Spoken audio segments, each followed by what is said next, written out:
Hello everyone. Today I want to talk about something that I noticed when I was back in the UK. So some of you may or may not know, obviously I'm British and I spend quite a bit of time back in the UK every year. And what I noticed, especially this time and the last time we were back, was that food places all asked, do you have food allergies? And it was everywhere. It was in like small coffee shops, it was in McDonald's, it was in Marks and Spencer's, in their food, in their cafe, and it was just everywhere. And it really stood out to me because we don't have that in Australia. Now, I'm not saying we don't have good allergy care in Australia, but there is no way, as someone who has lived here for the last 12 years and worked in food allergy for the last 10, so I would notice these things. It does not get asked anywhere near as much as it does in the UK. So then I'm wondering, like, why is that? That seems really odd that it's asked here so much.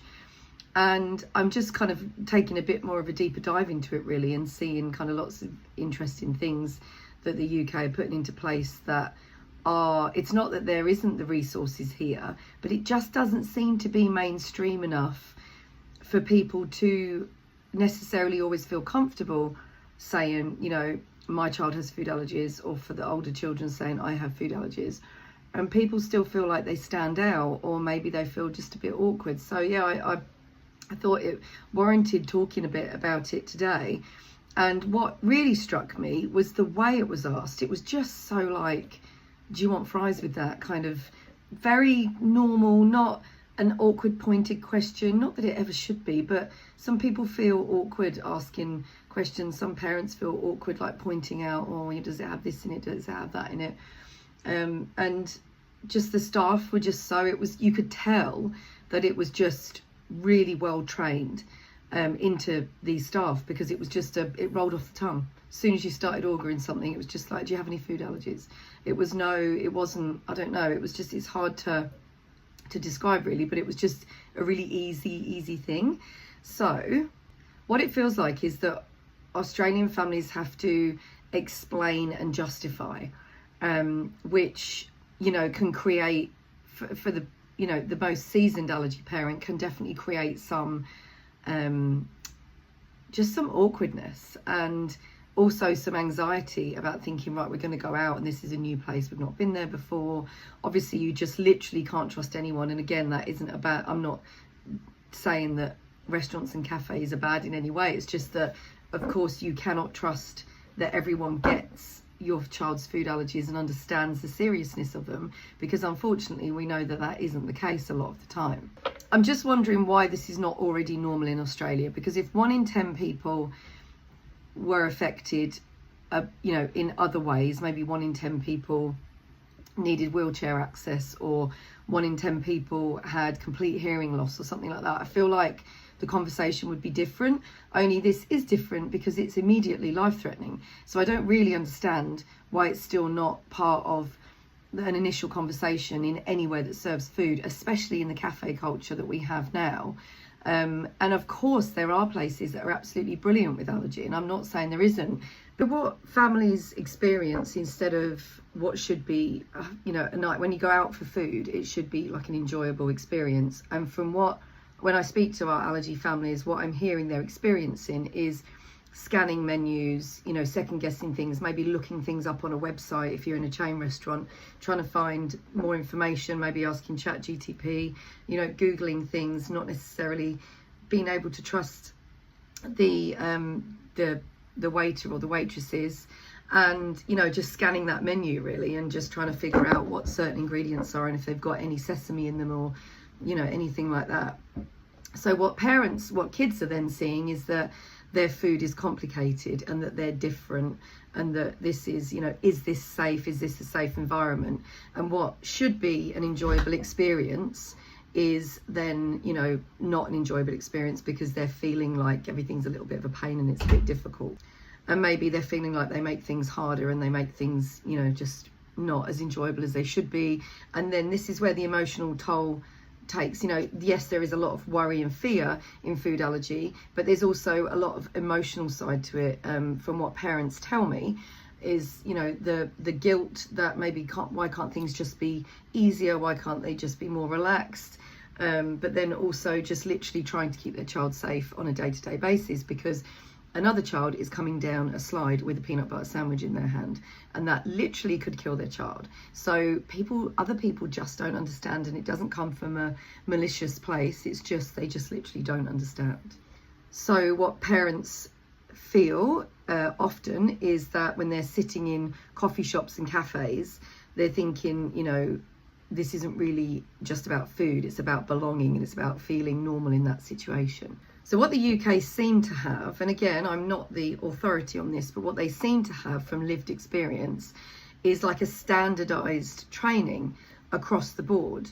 If anyone is watching or listening to this and you work in food in the UK, please tell me, you know, how this training has come about, because it is so obvious and it is everywhere. So there must be some kind of standardized training, which I can see online that there is a lot of free online training for businesses when it comes to food allergies. But I can also see that there's a lot of free online resources for businesses in Australia as well with food allergies. But the reception for food allergic families is not the same here as it is in the UK.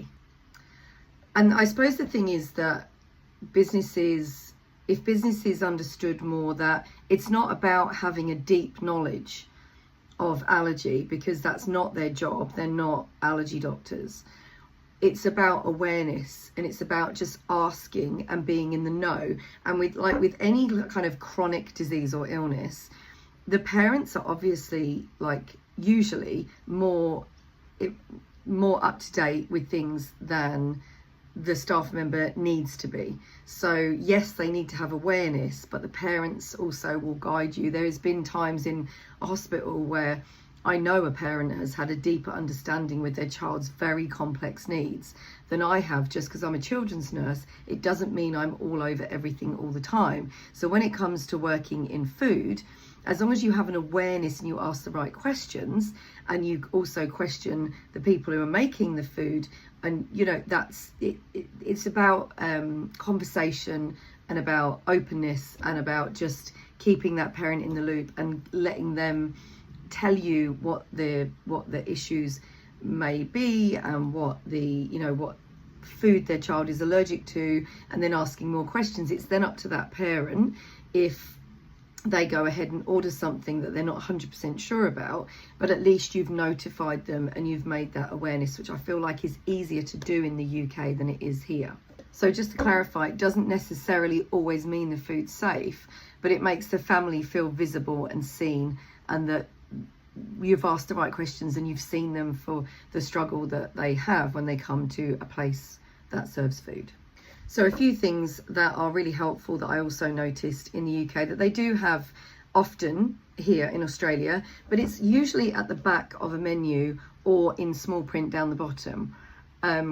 And yes, we don't want families to feel different, but you know, at the end of the day, something that is capable of killing someone very, very quickly needs to be clearly labelled. So just a standardised question: does anyone have food allergies that we should know about? Just clearly, easily, you know, every time someone comes in and orders. Visual menu icons that aren't teeny tiny small print down the bottom or just on the back page. And clear prompts to ask staff members if you're not sure, which makes people then feel like they can ask staff if needed. So staff just really need to know when to escalate to a manager, when to not say, oh, you know, that should be okay. More like, these are the facts that we can give you. You know, they're not expecting you to go into minute detail, but these are the facts that we can give you. And this is how, you know, if this is sort of how you have to make a decision as to whether you think it's safe or not as a parent. People just want to be felt like they're accommodated, they're seen, they're heard, and so that they can then make a informed decision. So instead of blame, then this is about awareness, being seen, and like a shared responsibility when it comes to owning a place that serves food, so that food allergy parents, just adults with food allergy as well, can go and feel like they're not unusual and it's not different. It's just something that, you know, that is asked, like, would you like some water for your table? Okay, so I'd be really interested if you let us know down below why you think it's different in the UK. If you have any recommendations of places that do this all the time, every single time, because I've just noticed a huge difference of it just being absolutely everywhere in the UK, and that's really the main thing, and that's why I kind of wanted to open this conversation. So let us know in the comments if you feel like this is your experience as well, where you feel like Australian eateries could be different, and why you think there is a standardized training in one country and not in another, when something affects 1 in 10 children and 1 in 5 younger children and many adults.